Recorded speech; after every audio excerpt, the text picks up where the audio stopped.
hugas tayo ng ang daming hugasin ako. Daming ligpitin. Ay, kamusta na kayo? Pasensya na kayo guys. Minsan medyo na-busy ako ngayon. 2 days na guys, na-busy ako. Kaya hindi ako masyadong nakakapunta sa inyo. Hindi ako nakakadalaw. Mabisi ako. Marami akong inaasikaso. Ay naku. Kaya pasensya na kayo. Alam nyo naman, pag wala naman akong lakad, talagang napupuntahan ko kayo. Madami ako napupuntahan. Pero pag ganito may lakad, may inaasikaso kasi ako sa pag-ibig. Ito guys, alam nyo naman doon, madaming tao kaya inaabot ako ng anong hapon.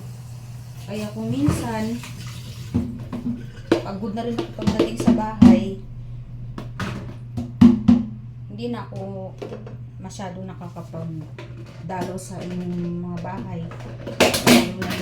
Lalo na yung mga nagko-comment ng ano magaganda, mga nag-subscribe. Yan. Kaya pasensya na kayo guys. Hayaan nyo at bukas hindi ako aalis. Marami akong madadalaw bukas.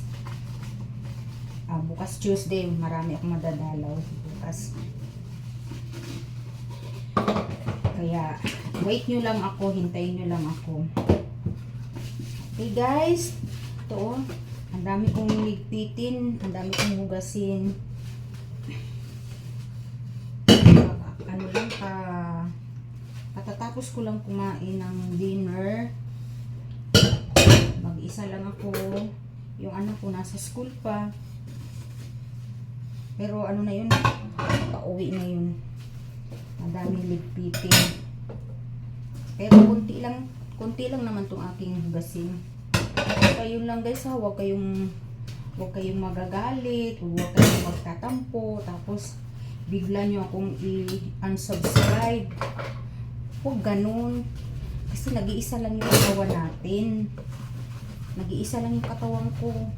Siyempre, hindi naman 24 hours akong hawak ng cellphone. Mayroon din akong mga gawain. So, wait lang. Pasensya lang. Patience. Ha?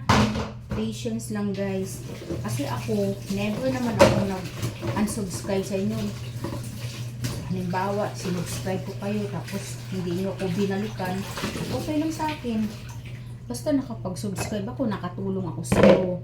Nadagdagan yung inyong mga friends. Nadagdagan. Huwag tayong ganun. Dapat, tulungan tayo. Iangat yung mga pangarap ng mga katulad natin mga vlogger, mga YouTuber. Paangatin din natin sila. Kaya, yan ha, promise nyo, huwag kayong mag-unsubscribe na hindi kayo agad binalikan, unsubscribe nyo, ganun. Kasi hindi, yun, kadamutan yun. Pag nag-subscribe kayo, huwag nyo huwag nyo nang bawiin. Ayaw mo ba nung nakatulong ka sa kapwa mo na, lalo na yung mga nagsisimula? Sinusubscribe ko yung mga maliliit pa lang ang mga bahay. Sinusubscribe ko yun guys. Kasi gusto ko din silang makadami ng mga kaibigan. Ganun. Tapos, engagement din ang sikreto dyan. Pupuntahan mo, sasagutin mo sila pag nag-comment, sasagutin nyo, mag-thank you kayo. At least pinapanood yung inyong video. Tapos, kung hindi ka pa nakasubscribe sa kanya, i-subscribe mo rin para tulong mo na rin sa kanya, di ba? Ganun. Yun yung engagement.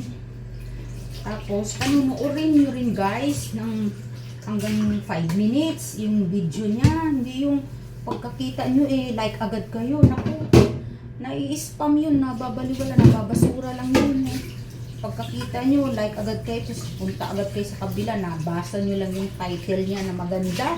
Okay na sa inyo. Yung iba nga, hindi na pinapanood click na lang ng click eh. Huwag ganun kasi nababasura yung guys. Natandaan ninyo ha. Yan ang mga natutunan ko sa mga nauna pa sa akin. Kasi nung nagsisimula pa lang ako, nakikinig talaga ako. Tapos pumupunta talaga ako sa mga nauna sa akin. Sa mga tutorial, ganun. At sa ano yung mga bawal. Ano yung mga bawal sa YouTube, yun. Tatandaan nyo yun. Ganun. Okay guys? Nakatapos na rin ako maghugas, di? Tapos na rin tayo. Okay?